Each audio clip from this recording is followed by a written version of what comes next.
Savitri. Book 10. The Book of the Double Twilight. Canto 2. The Gospel of Death and Vanity of the Ideal. Page 617. Third line.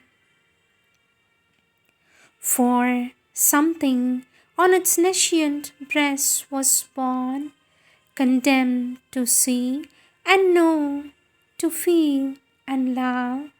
It watched its acts, imagined a soul within. It groped for truth and dreamed of self and God. When all unconscious was, then all was well. I, death, was king and kept my regal state, designing my unwilled, unerring plan, creating with a calm, insentient heart. In my sovereign power of unreality, obliging nothingness to take a form, infallibly, my blind, unthinking force, making by chance a fixity like fates. By whim, the formulas of necessity, founded on the hollow ground of the inane, the sure bizarrerie of nature's scheme. I curved the vacant ether into space, a huge expanding and contracting breath harbored the fires of the universe. I struck out the supreme original spark and spread its sparse ranked armies through the inane, manufactured the stars from the occult radiances, marshaled the platoons of the invisible dance.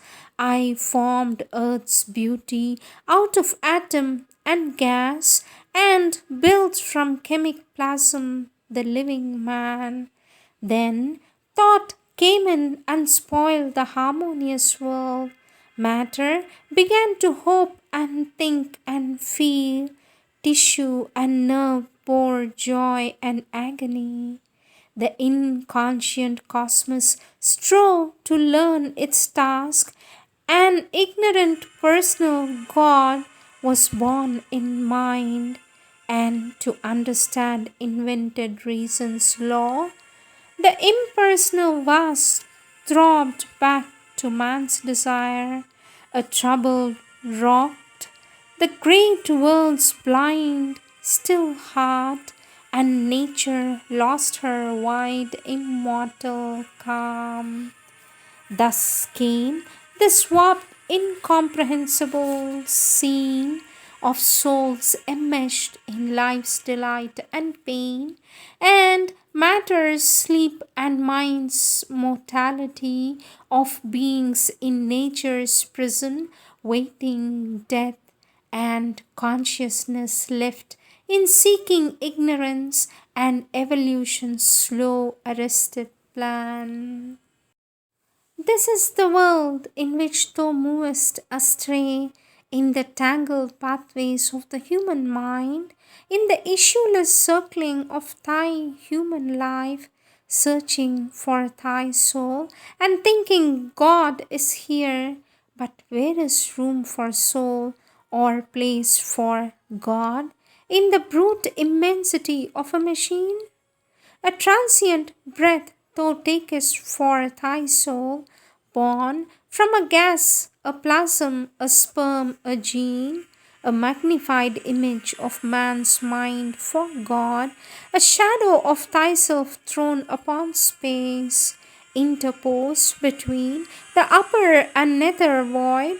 Thy consciousness reflects the world around in the distorting mirror of ignorance, or upwards turns to catch imagined stars, or if a half truth is playing with the earth, throwing its light on a dark shadowy ground, it touches only and leaves a luminous smudge.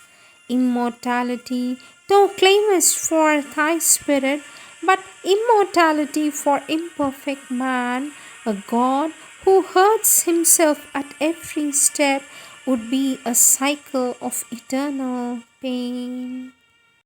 Wisdom and love thou claimest as thy right, but knowledge in this world is errors made.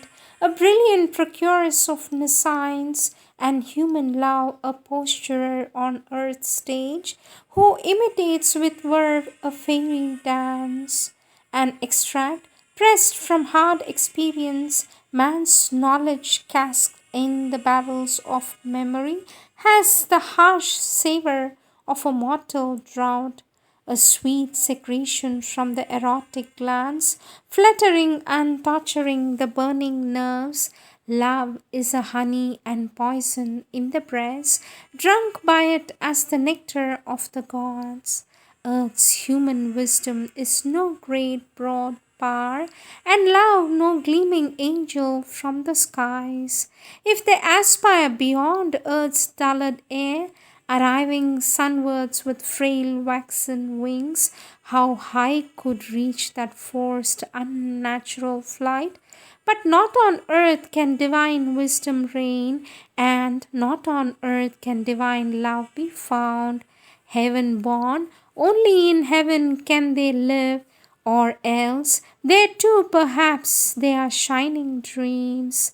Nay, is not all thou art and does a dream? Thy mind and life are tricks of matter's force.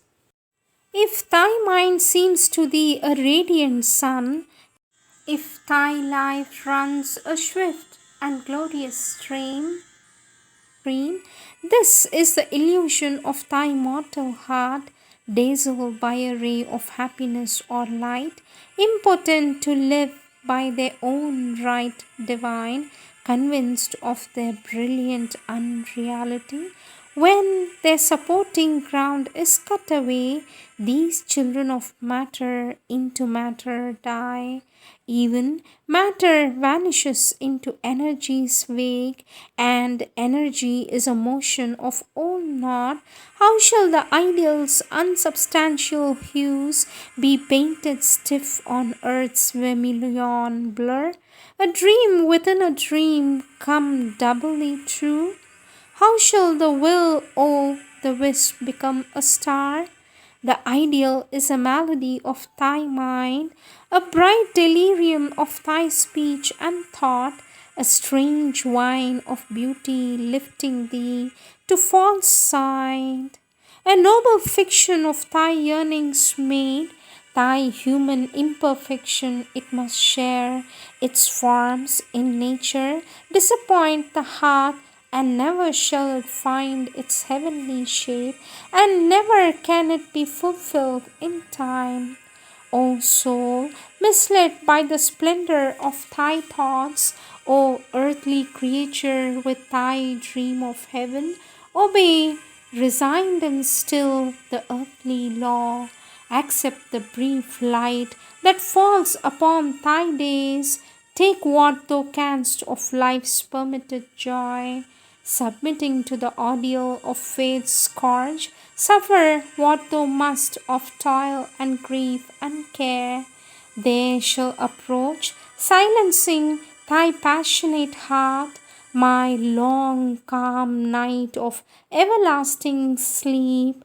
There into the hush from which thou camest retire. End of Canto 2.